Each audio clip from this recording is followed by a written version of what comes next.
أعوذ بالله من الشيطان الرجيم. بسم الله الرحمن الرحيم.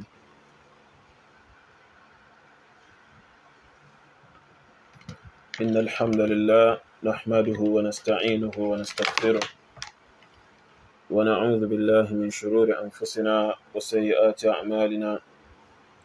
من يهده الله فلا مضل له ومن يضلل فلا هادي له وأشهد أن لا إله إلا الله وحده لا شريك له.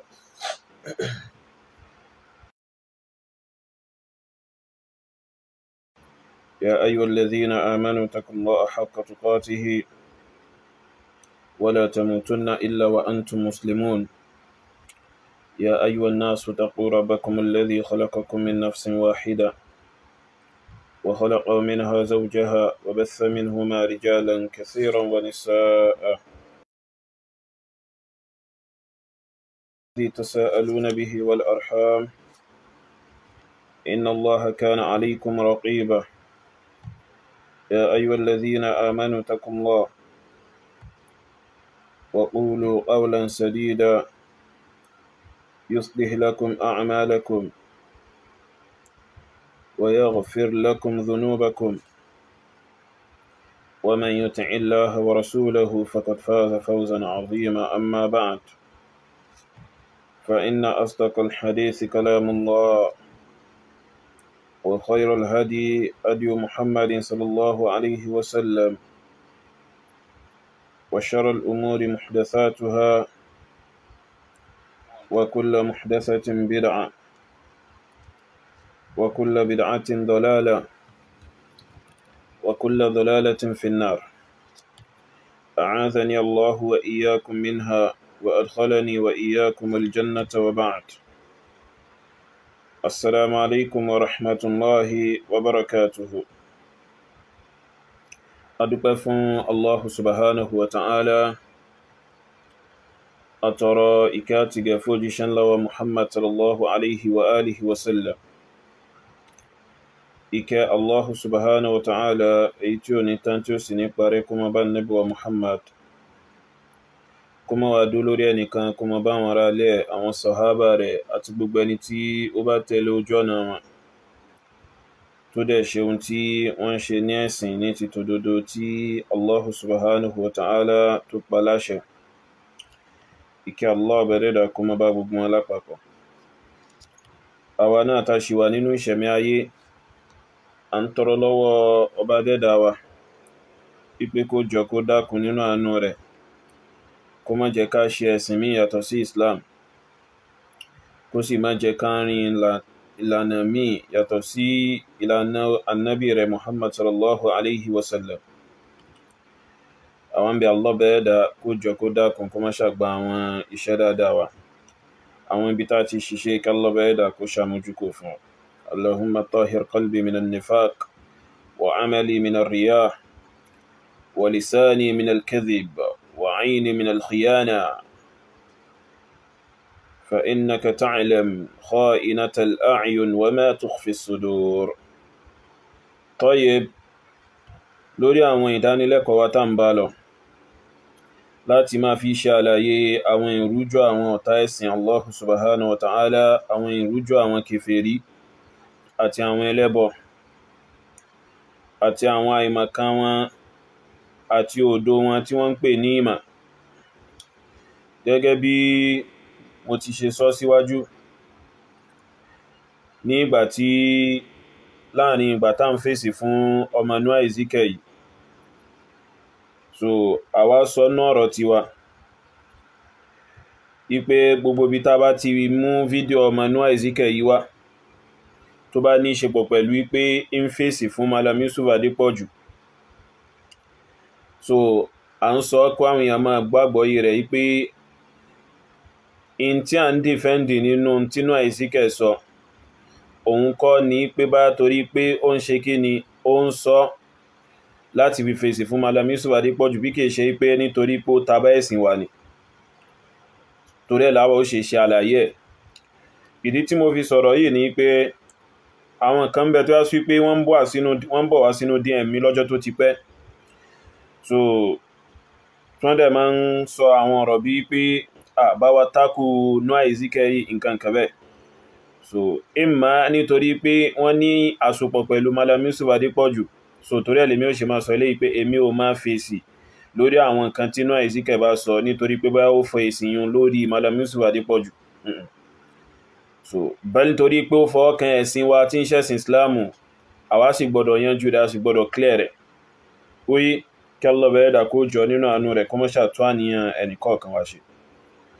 Tọ́yẹ Noah Ezekiel ó sọ oríṣiríṣi àwọn ọ̀rọ̀ nínú ọ̀rọ̀ rẹ̀ yìí, ó sì ṣe àwọn oríṣiríṣi àwọn àìmọ̀kan àti òdo. So tó tẹ̀já sí pé ní àárọ̀ yìí àbí lọ́sàn Inshallahul Azim a ṣe ìdánilẹ́kọ̀ọ́ fún lórí rẹ̀. Àkọ́kọ́ nínú àwọn nǹkan tó sọ, òun náà ni ìfẹ́ prove yí pé Jésù ṣe kí ni, Jésù pè àwọn sí Christianity. So biblically kò sí bó ṣe lè prove ẹ̀ pé Christianity ni Jésù pèpè sí. So lórí Bible gangan fún aláàrẹ̀ o lè ever prove ẹ̀ láti inú Bíbélì pé Jésù pèpè sí Christianity. Then ẹlẹ́ẹ̀kejì ó claim yí pé àwọn gba Old Testament gbọ́, that is pé gbogbo tí ń bẹ nínú Bible àwọn nígbàgbọ́ sí, èyí náà irọ́ ni. So yóò sì padà deny tó sọ yẹn, yóò padà kábàámọ̀ pé kílé tóun fi sọ bẹ́ẹ̀. Nítorí ohun tá a mọ̀ ní níbi ìbásọ̀rọ̀ àwọn kíni àwọn kèfèrí àwọn kìrìsìtẹ́nì tó yá sí pé àmọ́ ń lọ́rọ̀ pẹ̀lú wọn lọ́jọ́ tó ti pẹ́, àtà àwọn ẹni tó bá pera wọn ní àgbà pásítọ̀. Òun náà ní pé tọ́rọ̀ bá dọ́rọ̀ fa téèyàn fà àwọn wọnú agbẹ̀rin Old Testament láti establish àwọn fáktì kan tó já sí wípé óyé wọ́n ń takò nínú Christianity tó dẹ̀ já sí pé ó wà nínú Bíbélì bí ìgbà lọ́bẹ̀ ẹ̀dà gbọ́lọ́ kan ṣoṣo. Ibẹ̀ làwọn Christian ti máa sọ fún yín pé ipé Old Testament yún ipé fún àwọn kíni fún àwọn Jew ni, ó dẹ̀ wà lákọọ́lẹ̀ nínú Bíbélì. Àmọ́ òun tiẹ̀ nínú àìmọ̀kan àti òdo rẹ̀ ó sọ pé ogun tí ń bẹ nínú Bíbélì làwọn gbàgbọ́. So Inshallah Azim á tẹ̀lé lẹ́yọyọ ká sì gbọ́n tí aláìmọ̀kan wà rẹ̀ tó ṣe kíni tí ó sọ. Naam. Jésù ìyanu rẹ̀ kó dàkọ́ Christianity rí, that is one. Christian tẹ́gbẹ́ra yín, Jésù ìyanu ẹ̀ kó pé Christian rí, ó di méjì. Ẹlẹ́ẹ̀kẹta màmá wa, kò síbi tí Jésù ti ní kẹ́ lọ sí church lọ́jọ́ Sunday. Àwọn táwa lọ yẹn kọ́. Ẹ kàn ń lọ fúnra yín lásán náà. No. Kò sí. Ẹ̀gbọ́n tí Jésù sọ. Let me tell you let me give you one question. Ọ̀ya. When you are saying you are not supposed to go to church on Sunday or no way. No, mama. Mama wa. Yes, Mama wa. Yes. Ẹ má bínú, ẹ̀mí ló mọ̀ pé. Ẹ bẹ́ẹ̀ ta. Ẹ ṣeun. Ṣé ẹ rí Jésù sọ̀rọ̀ kan? Ó ní èèyàn ò lè jẹ́ ọmọ lẹ́yìn mi. Àyàfi kó abide in whatever I say. Ta ni àwòkọ́ṣe yín? Jésù ni. Màmá wa kò lọ chọ́ọ̀chì rí. Bẹ́ẹ̀ ni. Jésù lọ sí church. Ọlọ́gbọ́n. Pàtẹ́wọ́.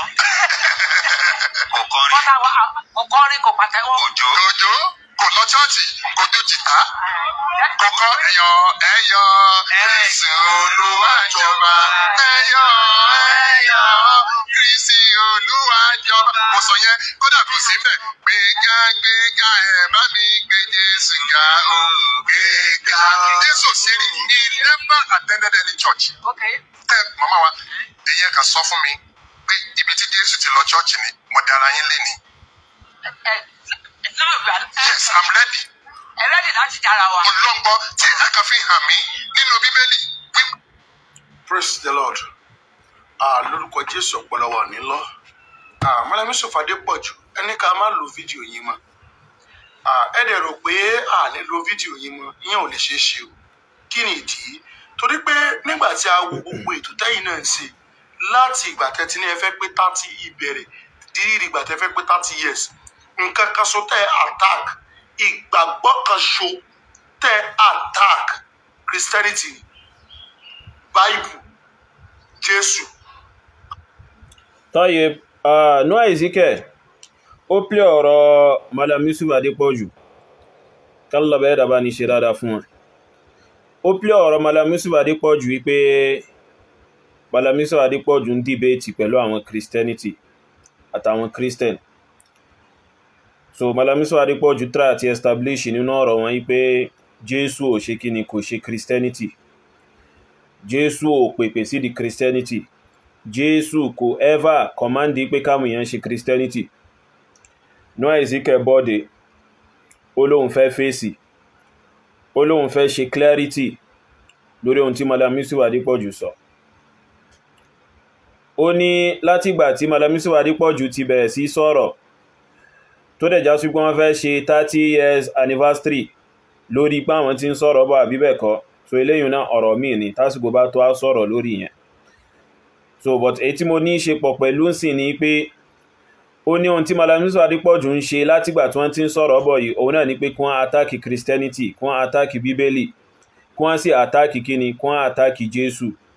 Àkọ́kọ́ náà, so àwọn ẹni tí wọ́n atáàkì Jésù jù lórílẹ̀ ayé yìí fa, wallahi al-azim. So the most dangerous people who have attacked Jesus Christ on earth are the so Christians. Àwọn ẹni tí wọ́n attack Jésù jù lórílẹ̀ ayé, wallahi àwọn Christian.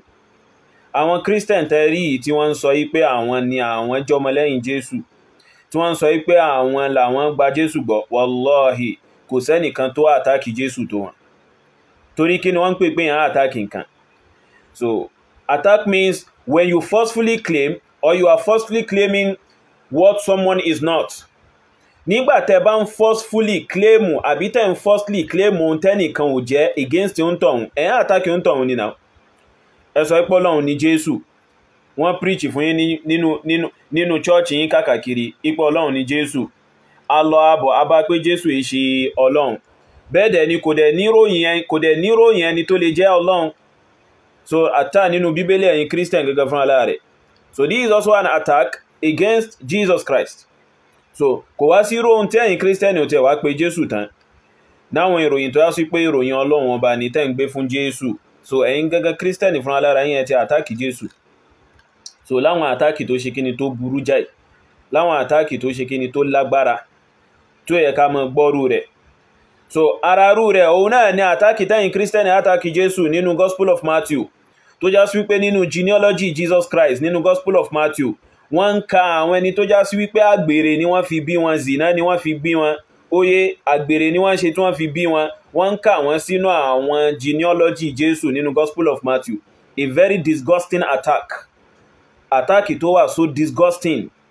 Ipe Ànábì Isa àti wa táwa gbàgbọ́ fa, wọ́n wá sọ pé nínú genealogy rẹ̀ lẹ́ni tí ò ní bàbá, ìyá nìkan ló ní fa, wọ́n sì kọ genealogy kalẹ̀ fún. Nínú genealogy ń wáre gan tó ń tún kọ kalẹ̀ fún ní genealogy àwọn bàbá àbí bẹ́ẹ̀ kọ́, àwọn ọmọ tí wọ́n fi àgbèrè bí, óyé tó yá sí pé àgbèrè ni wọ́n fi bí wọn, prostitution wọ́n fi bí wọn, so adultery wọ́n fi bí wọn, fornication wọ́n fi bí wọn, wọ́n sì kà wọ́n sínú àwọn bàbá fún Jésù tó yá sí pé kò ní bàbá, ìyá nìkan ló ní.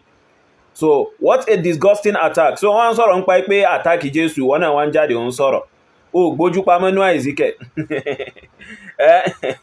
Noah Ezekiel. So ó gbójú pamọ́. So àwọn pastor rẹ̀ gan ni wọ́n attack Bíbélì jù. So àwọn Christian ẹgbẹ́ ara rẹ̀ àwọn gan wọ́n attack Bíbélì jù. So ṣebí nínú NIV version of the Bible, New International Translation version of the Bible, ṣebí nínú rẹ̀ ni àwọn author rẹ̀ ti ń sọ yí pé Bíbélì tó jẹ́ àkọ́kọ́ translation fún Bíbélì sí èdè òyìnbó tí ń ṣe King James version of the Bible, wọ́n sọ pé àgbákò àṣìṣe ní bẹ́ẹ̀nù rẹ̀. Ṣé àtàkì wọ́n àtàkì Bíbélì báyìí? So àwọn Christian ẹgbẹ́ rẹ̀ gan tí wọ́n tún gbárí nínú ìṣe ẹ̀sìn Christian òun gan, àwọn gangan fúnra lára wọn ti àtàkì Bíbélì náà. So wọ́n ti àtàkì Bíbélì tí wọ́n confess yí pé ipe àwọn Bíbélì tẹ̀rí yo ní Bíbélì fi pé any other translation of the Bible of English version is based on the translation of the Bible of, the King James version of the Bible. Wọ́n sọ pé King James version yẹn dẹ̀rẹ́ ipa àṣìṣe tó pọ̀ ní bẹ́ẹ̀nù rẹ̀, àwọn àṣìṣe òṣì, àwọn àṣìṣe tó yá sí pé ó ní àwọn àbàrùn tó pọ̀ ní bẹ́ẹ̀nù rẹ̀. So àwọn pastor rẹ̀ gangan fúnra lára wọn láwọn tí wọ́n jẹ́ author fún Bíbélì, àwọn gangan fúnra lára wọn ti attack Bíbélì fúnra lára wọn kó tó di lónìí, torí wọ́n testify sí pé àṣìṣe ń bẹ́ẹ̀nù rẹ̀ ní èyí tó pọ̀. So ní èyí tó ṣe kíni ní èyí tó pọ̀. So fún di eléyìí, so kó yá tètè mọ ohun tí ó máa sọ. Àwọn ìkànnù àwọn ẹ̀yin tẹ́ jẹ́ Christian, àwọn Jehovah Witnesses, àwọn ajẹ́rìí Jehovah, nínú àwọn watchtower wọn, ìmọ̀ ibi tí mo sọ watchtower yẹn sí máa torí ó ti pẹ́ tí mo ti lọ sínú àwọn comparative nǹkan kan bẹ́ẹ̀. so nínú àwọn watch tó àwọn tí ń bẹ lọ́wọ́ wa nígbà táwa náà fi ń ṣe kíni táwa fi ń ṣe gbìyànjú pé ká máa ṣe kíni ká máa debate àwọn Christian káàkiri lábẹ́lẹ̀ oye nínú àwọn watch tó àwọn Jehovah Witnesses tó wọ́n fún mi so wọ́n sọ nú ẹ̀ yí pé any verse you find in the Bible that claim God in three, you should know such verse is false. Wọ́n ní èyíkéyìí verse tẹ́ bá rí nínú Bíbélì tó bá fi lè sọ pé mẹ́ta lọ́kan ni Ọlọ́run kẹ́ mọ̀ pé irọ́ ni. So kẹ́ mọ̀ pé irọ́ ni. Wọ́n wá mẹ́nu bà verses tí ń bẹ nú John kìíní kan kìí ṣe Gospel of John o. Oye so second Apostle of John something like that. Wọ́n mẹ́nu bà verse tí ń bẹ tí ń sọ̀rọ̀ nípa so the Father, the Son, the Holy Spirit. Wọ́n mẹ́nu bà wọ́n ní verse yìí àwọn Kristẹni wọ́n máa ń fẹ́ dìímú láti fi sọ pé òun ni ẹ̀rí mẹ́ta lọ́kan in the name of the Father and the Son and the Holy Spirit. So àwọn ajẹ́rìí Jehovah wọ́n sọ pé wàláhì pé irọ́ ni pé wọ́n mú wọ́ ni kò sínú àwọn first manuscript àwọn ancient manuscript translation of the Bible kò sínú rẹ̀. So àwọn ẹgbẹ́ rẹ̀ nínú Christianity àwọn gafúnra lára wọn ti àtàkì Bíbélì yìí tó bá yá sí pé ohun tó fẹ́ rí fàásì gẹ́gẹ́ bí àtàkì fún Bíbélì nìyẹn. So your so-called fellow Christians, they have attacked it. So tó dẹ̀ tún pọ̀ jù báyìí lọ gan akàn ṣe kíni akàn summarize ẹ̀ tá dẹ̀ minimize ẹ̀ fún ẹni. So tá dẹ̀ ṣe kíni tá kàn minimize ẹ̀ fún ẹni. Tí mo bá tú comparative kalẹ̀ fún ọ ó sá eré. So tí ń bọ̀ kó àwọn Christian tó yá sí pé àwọn gan fúnra lára àwọn tọwọ́ bọ Bíbélì tó ń sọ pé rárá àwọn ò lè gbàgbọ́ pé léyìí ọ̀rọ̀ Allah wọn lè gbàgbọ́ pé léyìí ọ̀rọ̀ Ọlọ́run ọba ni àbí Jésù ló wí gan. So oye tó now coming to your discussion nípa pé Christianity kò ṣe Christianity àtàwọn nǹkan míì tó sọ ní Isaac àti àwọn Christian òun ni gbogbo focus yìí dá lé lórí so n tẹ́ yìí sẹ́nà ni pé láti paná Christianity àbí bẹ́ẹ̀ kọ́ so kẹ́ wá sọ pé ká má lo fídíò tẹ́tí tó àwọn. So ó sọ pé ohun tí wọ́n dẹ̀ ń gbìyànjú ni pé láti paná Christianity ò ní iná náà tẹ́lẹ̀ iná Christianity ò tán náà tẹ́lẹ̀ n tí ò ní iná tí náà rẹ̀ ò tán náà tẹ́lẹ̀ tí wọ́n fẹ́ pa bó wọ́n ṣe ń pa ohun tí wọ́n sọ pé síjọ ẹ wà off náà tẹ́lẹ̀. So you are following a path of which you have no any basic evidence on it just hearsay. So wọ́n sọ wọ́n pé so ṣé iná eléyìí wọ́n fẹ́ pa in tó ti kú náà tẹ́lẹ̀ fúnra lára rẹ̀ wọ́n sọ pé òkùnkùn lásán ní kálọ́bẹ̀ ẹ̀dà kó fọ́nà mẹ́ àtàwọn tó bá jọ orú rẹ̀ tẹ́ ṣì wà nínú ìlànà bẹ́ẹ̀ ẹnu àìsíkẹ̀. àwọn èèyàn ká má fi reply ká má tu ìyẹn ò ní ṣeé ṣe ẹ̀kọ́ dìyẹn mú nàìjíríà lọ nínú àlàyé praise the Lord ibi tẹ́ parí sí náà ni màá ti mú un ṣé lótìtọ́ ní Jésù ò mọ̀ ń pa bá a sẹ́yìn gbégagbéga ò ẹ bá mi gbé Jésù ga o gbéga bàbá ńlá irọ́ nìyẹn nínú ìwé Matthew chapter 21 verse 15 nígbà tí Jésù mú abirùn láradá gbogbo àwọn tó wà níbẹ̀ wọ́n bẹ̀rẹ̀ sí ní Jésù wípé Hòsánà fún ọmọ Dáfídì àmọ́ inú ń bí àwọn Farisí àti akọ̀wé tó wà níbẹ̀ bí inú ṣe ń bí ẹ̀yin mùsùlùmí pé àwa Kìrìsìtẹ́nì ń kọrin a sì fi yin Jésù lókun.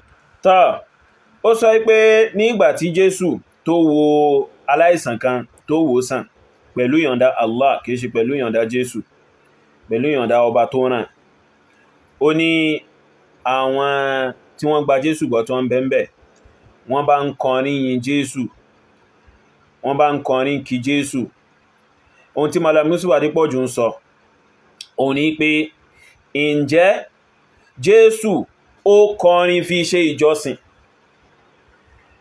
so ǹjẹ́ orin wà nù téèyàn máa ǹjẹ́ orin bẹ́nu tí Jésù kọ láti fi ṣe kíni láti fi ṣe fellowship àbí láti fi jọ́sìn fún ọba tó ránṣẹ́ ibo ni Jésù ti kọ̀mándì pé ẹ kọrin kẹ́ẹ̀sì fi ṣe kíni kẹ́ẹ̀sì fi máa ṣe jọ́sìn ibo Jésù ti sọ̀rọ̀ ẹ̀ oye tọ́ váàsì tó dẹ̀ tún mú wá náà yí pé wọ́n kọrin láti fi yin Jésù inú wa ń bí àwọn kíni wọ́n ń bí àwọn Jíù so mú wá nù ẹ̀ pé wọ́n lùlù wọ́n ń jó bẹ́ẹ̀ ṣe máa ń ṣe rí pé káàkiri nínú chọ́ọ̀chì káàkiri mú wá ń bẹ̀ pé ọkùnrin àti obìnrin wọ́n mixi papọ̀ tí wọ́n mọ̀ Jùdíà àti ọkọ àti ìyàwó níyàwó mú wá ń bẹ̀ so o lè rí yẹn gan mú wá nú ẹ̀.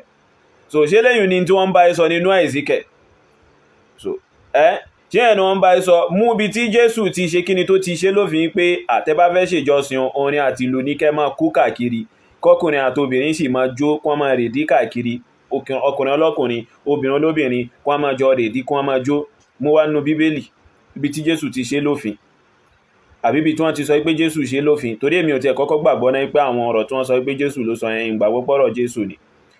So torí ọ̀rọ̀ Jésù gbọ́dọ̀ wà nínú irú ìwé báyẹn. Àwọn kan ni wọ́n kàn jẹun yó, wọ́n sì jókòó, ìgbà tí wọ́n jẹun yó tán wọ́n wá bẹ́kùbẹ́kùn, àwọn ni wọ́n jókòó tí wọ́n sì bẹ̀rẹ̀ sí kọ̀kọ̀kúkọ̀. Oye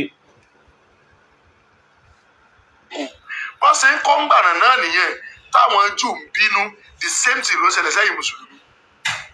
Kí ni pírọ́blẹ̀mù yín pẹ̀lú pé akọni àfihàn Jésù lóko? Wàhálà tó dé bá àwọn Júù ṣe tún yà lọ́wọ́ ti yín náà pé wọ́n fi orí yin Jésù lóko. Now so ó ní wàhálà tó dé bá àwọn Júù, òun náà ló dé bá àwọn mùsùlùmí pé wọ́n ń kọrin yin Jésù lógo.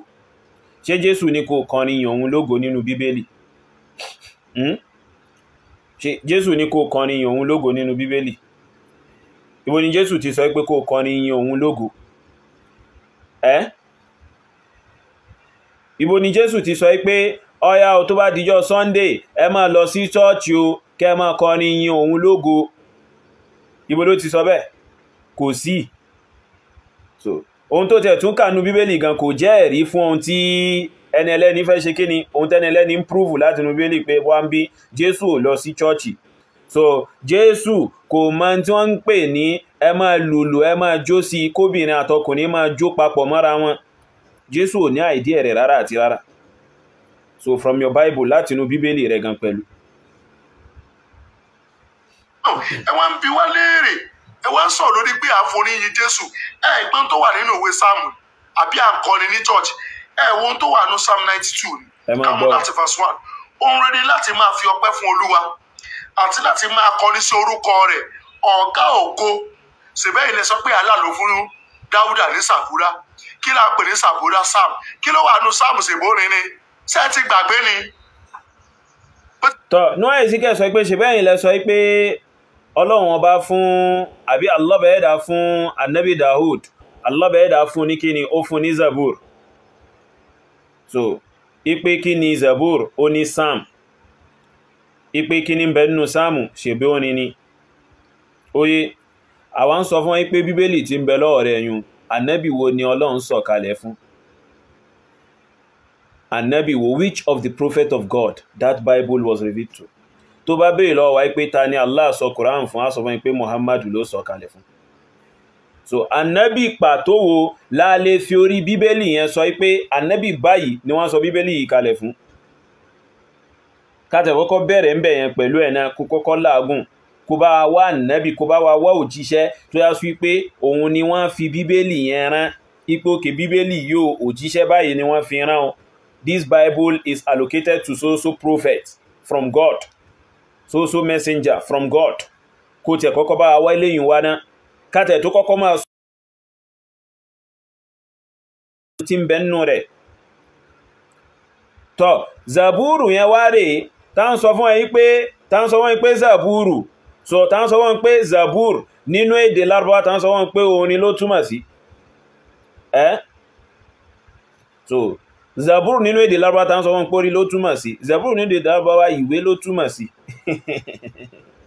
Ìwé ló túmọ̀ sí. So orin kọ́ ní bẹ́nu ìwé tí Allah bẹ̀ẹ́dà fún Ànábì Dawud. So nínú problemu tí Bíbélì yìí kó sí nínú, orin kọ́ ló wà nínú Zabur tí Allah bẹ̀ẹ́dà fún Ànábì Dawud alayhi salam. Orin kọ́ ní bẹ́nu rẹ̀. Tọ́ pẹ̀lú sáàmù tó tún wá fẹ́ máa sọ̀rọ̀ yẹn náà, ipé ṣèbóni ní bẹ́nu sáàmù ọ̀hún láti fi prove yí so wọ́n ní kẹ máa kọrin fi ṣe ìjọsìn, tó wá rí nínú sáàmù yóò wá dáṣẹ́rẹ́ àfọ́nú rẹ̀ lórí àwọn ọ̀rọ̀ kan tó sọ, láti béèrè lọ́wọ́ rẹ̀ pé wọ́n bí àwọn tí wọ́n ń kọ lórí nínú sáàmù yìí ṣé Jésù ni wọ́n ń rí ifá rẹ̀ sí àbí ọba tó dá gbogbo nǹkan.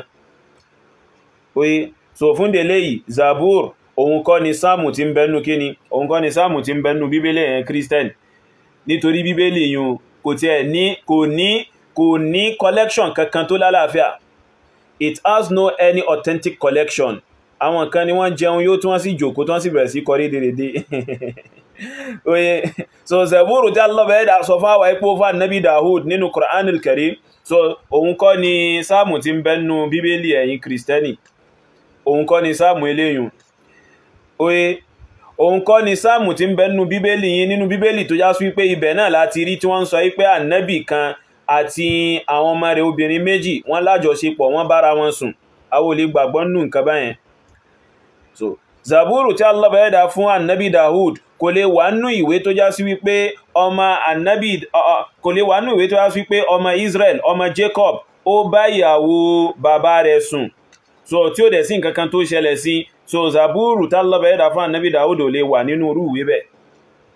Zaburu tí Allah bẹ̀rẹ̀ dà fún ànábì Dawud kò lè wà nínú irú ìwé tó já sí wípé genealogy Jésù oye àwọn tí wọ́n kà sínú rẹ̀ gẹ́gẹ́ bí àwọn bàbá fún Jésù. So àwọn ọmọ tí wọ́n bí pẹ̀lú zina pẹ̀lú àgbèrè ń bẹnu wọn. So Zaburu tọ́lọ́run bá fún ànábì Dawud tí ń ṣe David kò lè wà nínú irú ìwé bẹ́ẹ̀.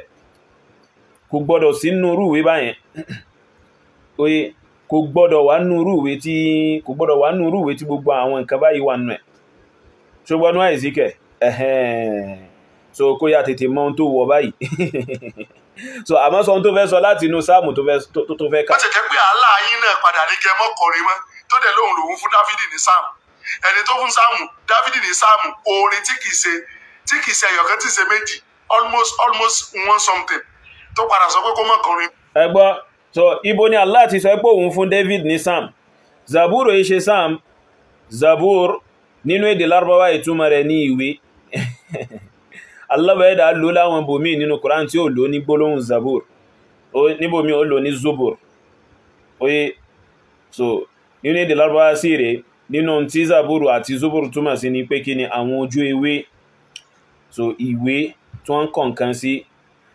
So àmọ́ aláìmọ̀kan ó fẹ́ máa sọ pé Ọlọ́run ipé Allah fún Annabi Dawud ní sáàmù tó yá sí pé ó tayọ bí 100 and something pẹ̀lú ohun tí ń bẹ nínú bíbélì. Ibo ni Allah ti sọ fún pé òun fún David ní sáàmù tí ń bẹ nínú bíbélì tó yá sí pé ó lè allocate ẹ̀ sí ànábì kan pàtó.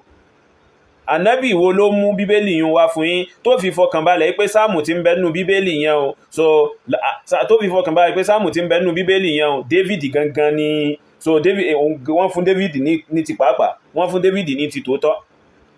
So ànábì wo which prophet oye ìgbà tó bá lè allocate ẹ̀ sí ànábì kankan ipòkè ànábì báyìí ló mú bíbélì wá. Ó mọ̀ pé èyíkéyìí ànábì tó bá sọ fún yín pé òkè bíbélì yóò àtọ̀dọ̀ Ọlọ́run bá lòun ti mú wá ọkàn rẹ̀ ó balẹ̀ automatically tó bá jẹ́ olùgbàgbọ́ wà ní fàyàbalẹ̀ pé ànábì yóò ní parọ́. So sáàmù yìí tó bá sọ pé David ni wọ́n fún lóòótọ́ wọ́n fún nìyẹn but bíbélì yẹn ò lè allocate ẹ̀ ò lè address ẹ̀ sí èyíkéyìí inú àwọn ànábì àbójíṣẹ́ Allah tí gbogbo tó wà nínú ẹ̀ tó fi wá ní fàyàbalẹ̀ lórí ipò òkè. So Matthew, book of Matthew, Gospel of Matthew tí wọ́n sọ pé Jésù ló sọ yìí lóòótọ́ ó sọ. Gospel of kìnnìkan tí wọ́n sọ pé Jésù ló sọ yìí lóòótọ́ ló sọ tó fi wá fàyàbalẹ̀ lórí ẹ̀ bẹ́ẹ̀. But àwọn kan ni wọ́n kàn jòkó ìgbà tí wọ́n yó tán wọ́n ti jẹun yó wọ́n ti momi wọ́n ti wà okay. So kò wá sí nǹkan míì tí wọ́n fẹ́ ṣe tó tayọ pé kó wá máa wá inspiration láti máa fi kọ́ ohun tí ò ṣojú wọn. So unlike Quran al-Karim tó yá sí pé bí ṣe ń sọ̀kalẹ̀ lójú ayé ànábì òun ni àwọn èèyàn ń bẹ tí wọ́n ṣe kíni tí wọ́n ń kọ́ kalẹ̀ bí ṣe ń sọ̀kalẹ̀ fún ànábì tá ànábì ń ka jáde ànábì láwọn ẹni tí wọ́n máa ṣe kíni tí wọ́n máa kọ́ kalẹ̀ fún. Bọ̀ bíbélì ní ìsẹ̀ àwọn kan ní wọ́n kàn jẹun yóò fa wọ́n ti rí pé àwọn ti wà òkè àwọn ti yó ikú wọn ti ṣe kíni ó ti yó bámbám wọ́n sì jókòó wọ́n sọ pé àwọn fẹ́ máa kọ́ so àwọn fẹ́ máa ṣe kíni àwọn fẹ́ máa so tó dẹ̀ wà lákọọ́lẹ̀ nínú bíbélì ọ̀hún gan náà pé àwọn kan ni wọ́n wà inspired láti ṣe kíni láti kọ́ they were given inspiration from who. So kìí ṣe pé bá ànábì kan pàtó ló kàn mú bíbélì yẹn wá. So fún délé yóò lè rí fáà sáàmù tí ń bẹ nínú bíbélì yẹn ó lè rí fáà rẹ̀ gẹ́gẹ́ bí Zaburu tí Kùránì sọ pé wọ́n fún ànábì Dawud. Oye so ó lè rí fáwọn tó yá sí pé ó ti wà so much adulterated ó ti wà so much corrupted ó ti wà so much so much corrupted ó lè attribute sí pé òkè ó lè attribute pẹ̀lú àmọ̀dájú sí pé ànábì báyìí a prophet was given so and so ó lè ṣe bẹ́ẹ̀. so nínú ìmọ̀ àṣọ nínú àìmọ̀ kan tẹ́yìn kìrìsìtẹ́nì ń bá ká o so kálọ́ bẹ́ẹ̀ dá ṣàánú. mímọ́ ó yẹ kẹ́ wá nǹkan ṣe sọ́rọ̀ àlá yìí àlá sọ fún mi pé kẹ́ má bu Ọlọ́run wá o ká má bàa bu Ọlọ́run tì yín o ayé Kùránì wá o ìwọ tó bá fẹ́ kọ̀ tiẹ̀ tó rò pé orí ẹ pé ju ẹlòmíì lọ ayé Kùránì wá o ọtí Kùránì chapter 6 verse 108 ni torí ẹ má bu Ọlọ́run wọn ká má bàa bu Ọlọ́run yìí ẹ má bú gbàgbọ́ wọn ká má bú gbàgbọ́ yìí ayé Kùránì ẹni ẹ fi ti yín ṣe tí kán fi ti yín kí àwọn náà fi ti wọn kán fi ṣe ti wọn so tá ẹ bá ti fi ti yín ṣe ti yín nígbà tí wọ́n bá reply yín kò gbọdọ̀ dùn yín. Now ní verse 2 ó ní láti máa fi ìṣeun rẹ̀ hàn ní òwúrọ̀ àti òtítọ́ rẹ̀ ní alaalẹ́. Verse 3 ó ní láti ohun èlò orin olókùn 10 àti lára ohun èlò orin mímọ́ lára dùrù pẹ̀lú ìró tó ní ìrònú. So tí kìrìsìtẹ́nì bá ń kọrin tó ń lu dùrù tẹ́lẹ̀ wọ́n tẹ́ gìtá inú bíbélì láti rí àwọn ẹsẹ̀rú tí ò lè kọrin tí ò lè yan Ọlọ́run rẹ̀. Praise the Lord. Ẹ sọ nípa pé mo ló wà. Ó ní tí àwọn kìrìsìtẹ́nì bá ń lùlù tí wọ́n ń jó tí wọ́n ń lu jìtá tí wọ́n ń ṣe gbogbo ẹ̀ ipé inú bíbélì làwọn ti rí tó ń túmọ̀ sí pé nìsín lọ́dọ̀ rẹ̀ gbogbo tí ń bẹ nínú bíbélì lòun gbàgbọ́ so lọ́dọ̀ rẹ̀ báyìí tó mú tó fi lè lọ sínú book of Psalm oye book of Psalm mẹ́mọ̀ pé inú Old Testament ló wà kò sínú New Testament so oye nínú àwọn ìwé tó wá sí pé àwọn Christian mi máa ń rí fàásí gẹ́gẹ́ bí ìwé àwọn Jew nìyẹn Old Testament oye báyìí àmọ́ ó lọ mú èyí tí èyí tó rò pé ó lè fi iṣẹ́ rí ìṣìnà àtànù tí ń ṣe kí ni tí ń bẹ lára rẹ̀ ó lọ mú tọ́ jẹ́ kí wá dá ẹ padà ṣé ó gba eléyìí gbọ́ nínú book of Psalm ó gbàgbọ́ lóòótọ́ ó mọ̀ pé nínú Old Testament ló wà tọ̀ tó bá wá gbàgbọ́ ìrẹ̀ ní Ezekiel jẹ́ wá ṣe ìdánilẹ́kọ̀ọ́ fún ẹ díẹ̀ jẹ́ ń fún ẹ níṣẹ́ ṣe díẹ̀ láti inú bíbélì náà ó yé báyìí so jẹ́ ń fún ẹ níṣẹ́ ṣe díẹ̀ tó bá lọ sínú book of Psalm page 145 so Psalms chapter 145 rather Psalms chapter 145 tó láti verse 1 máa gbọ́ wọ́n sọ pé David sọ wọ́n ní ni o wọ́n sọ ní o torí kò ṣọ́ wọ́n sọ pé David sọ pé I will exalt you my God the King ipe David sọ pé mo máa yìn ìrẹ Ọlọ́run mi ìrẹ ọba gbogbo nǹkan I will praise your name forever and ever bẹ́ẹ̀ dẹ̀ ni mo máa yin orúkọ rẹ títí láíláí I will exalt you my God the King mo máa gbé ẹ tóbi ìrẹ Ọlọ́run ọba mi I will praise your name máa dẹ̀ ṣe kí ni máa dẹ̀ yin orúkọ rẹ forever and ever títí láíláí nú Ezekiel ibi tí wọ́n ti sọ pé David ti ń sọ pé òun máa yin Ọlọ́run òun yìí Ọlọ́run ọba wo ló sọ pé òun máa yìn ṣé Jésù ní sọ pé òun ó yìn ẹnu Ezekiel you know David was a prophet of God so oye wọ́n ní David he was a prophet of who? Prophet of God, isn't it? And David was saying they said David is saying that he's going to exalt his God. So my question to Noah Ezekiel now is, when David was saying he's going to exalt his God, the King, was he referring to Jesus Christ or he was referring to who? Ṣé Jésù ló ń rí fà sí ipò òun ṣe kí ni? Ipe Jésù lòun ṣe kí ni? Ipe Jésù ṣé Jésù ní ń rí fà sí ipò òun lòun ó yìn ni àbí ta ní ń rí fà sí? So tọ́ wọ́n tún wá ń sọ pé verse 3 wọ́n ní David sọ pé great is the Lord and most worthy of praise, his greatness no one can fathom. No one can what? Can fathom. Wọ́n ní David sọ pé great is the Lord and most worthy. Wọ́n ní David sọ pé Ọlọ́run ọba tó tóbi ni, ọba tó gbọngbọ́n ni, and most worthy of praise. Òun ló sì ṣe kíni? Òun ló sì lẹ́tọ̀ọ́ sí ẹ̀yìn jù. So his greatness no one can fathom. Ìtóbi Ọlọ́run kò sẹ́nìkan tó lè ṣe kíni tó lè wálẹ̀ tó lè bá kẹ́gbẹ́ ńbẹ̀. Tó lè bá ṣe kíni tó lè bá kẹ́gbẹ́ ńbẹ̀. Ta ni wọ́n sọ pé David ń rí fa ọ̀rọ̀ yìí sí? Ṣé Jésù ní ń rí fa ọ̀rọ̀ náà sí? If Jesus is God. Ó máa rí pé ó máa bèrè lọ́wọ́ ara rẹ̀ pé ibo ni mo gbé ẹ lọ? Ibo ni mo gbé ẹ wọ̀? Àmọ́ rí pé o nígbàgbọ́ nínú book of Psalm yẹn dáadáa tí ń bẹ nínú Old Testament. Torí ẹ̀ mo ṣe fà ẹ́ wọ bẹ̀. Kó wá bá wa sọ Ọlọ́run ọba wo òun ni David ń rí fa ọ̀rọ̀ yìí sí? A fẹ́ mọ̀ ṣé Jésù ni àbí ta ni? So ṣé Jésù ní ń rí fa sí bíbá yìí pé òun ó yìn bẹ́ẹ̀ dẹ̀ ni òun ó gbé tóbi bẹ́ẹ̀ dẹ̀ ni so ìtóbi Ọlọ́run ọba náà kò sẹ́nìkan tó lè ṣe kíni tó lè kẹ́gbẹ́ ńbẹ̀. So tó lè ṣe kíni tó lè kẹ́gbẹ́ ńbẹ̀. Tó lè bá kíni tó lè bá Ọlọ́run kẹ́gbẹ́ ńbẹ̀. Tọ́ ìyẹn bẹ́ẹ̀ látinú kíni látinú book of Psalms. Ìrẹ̀nú Àìsíkẹ̀ ó ń sọ wípé inú Bíbélì ló ti rí ipé kí ẹ máa ṣe kíni kí ẹ máa kọrin àbí bẹ́ẹ̀ kọ́ látinú Old Testament. Tọ́ mo wá fẹ́ fún ẹ ní nǹkan kan látinú Old Testament yẹn bákan náà. Nǹkan kan tó pàtàkì mo fẹ́ fún ẹ látinú Old Testament. Látinú book of Deuteronomy chapter 6. Book of Deuteronomy chapter 6 verse 4. Wọ́n sọ yí pé Moses ó sọ fún ọmọ Israeli kan àbó sọ fún àwọn ọmọ Israel ipe hear O Israel tẹ́tí kó gbọ́ ìrẹ Israeli, the Lord our God, the Lord is one. Ọlọ́run ọba wa tó dá wa ọ̀kan ṣoṣo ni Ọlọ́run wa. Ọlọ́run ọba wa tó dá wa ọ̀kan ṣoṣo lọ́lọ́run wa. Bó ṣe lọ sínú Old Testament yẹn èmi like ẹ̀ bẹ́ẹ̀. Oye torí ẹ̀yin Kristẹni ẹ fẹ́ máa ń sá fún Old Testament tó bá di pé ó di bí àwọn ọ̀rọ̀ káyọ̀ máa sọ pé àwọn Jew ni wọ́n ní Old Testament.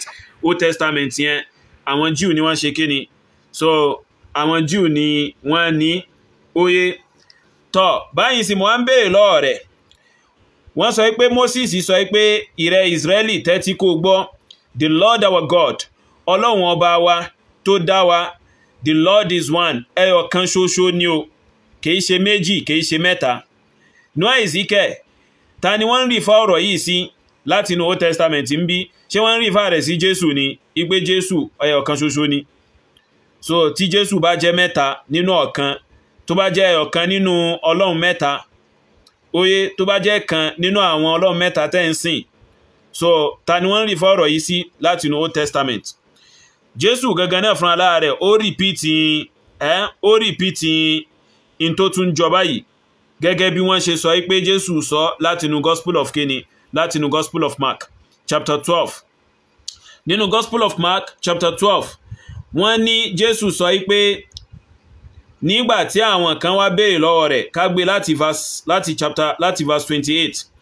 Wọ́n sọ pé one of the teachers of the law came and heard them debating. Noticing that Jesus had given them a good answer, he asked him, of all the commandments, which is the most important? Nínú àwọn ẹni tó máa ń ṣe ìdánilẹ́kọ̀ọ́ òfin Ọlọ́run, oye ó wá sọ́dọ̀ Jésù.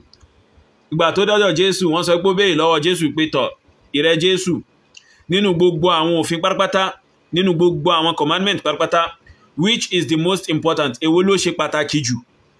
Èwo ló ṣe kíni? Èwo ló ṣe pàtàkì jù?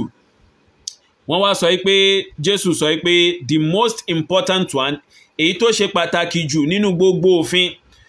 Answered Jesus, Jésù ṣe kíni? Ó dáhùn wọn lóhùn pé is this, ipe tó ṣe pàtàkì jù nínú gbogbo òfin leléyìí.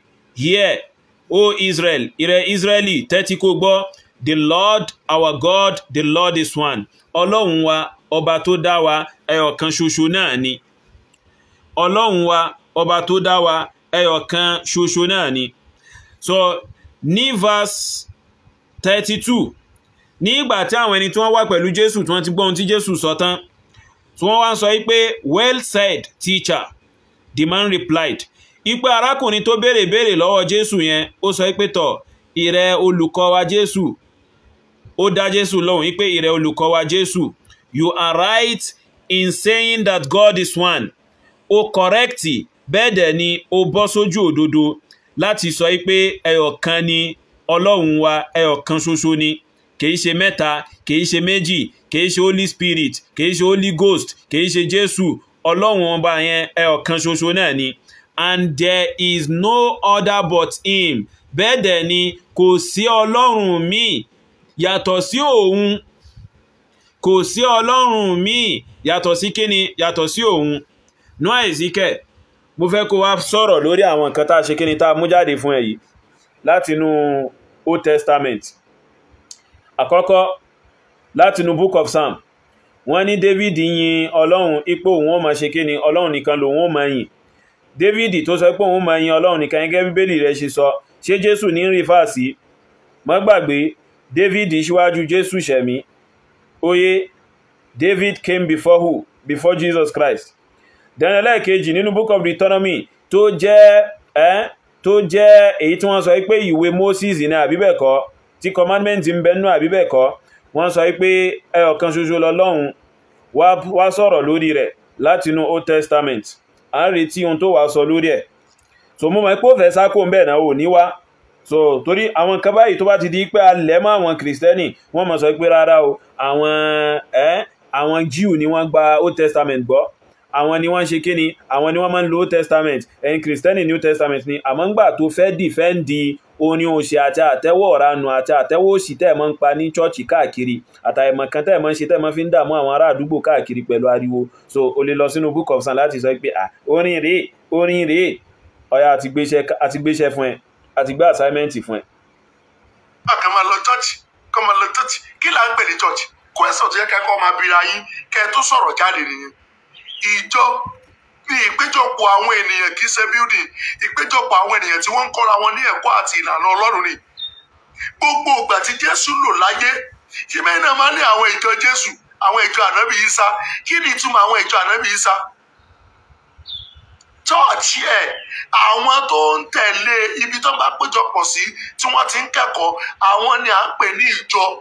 Ẹ wá lọ wo èyìnbó tí wọ́n ń lò ń bẹ. Tọ́, ó sọ pé Noah Ezekiel, ó sọ pé chọ́ọ̀chì tí Madam Yusuf mẹ́nubà, ipe ntọ́ ẹ̀kọ́ ń bèèrè ní pé kí ni ìtumọ̀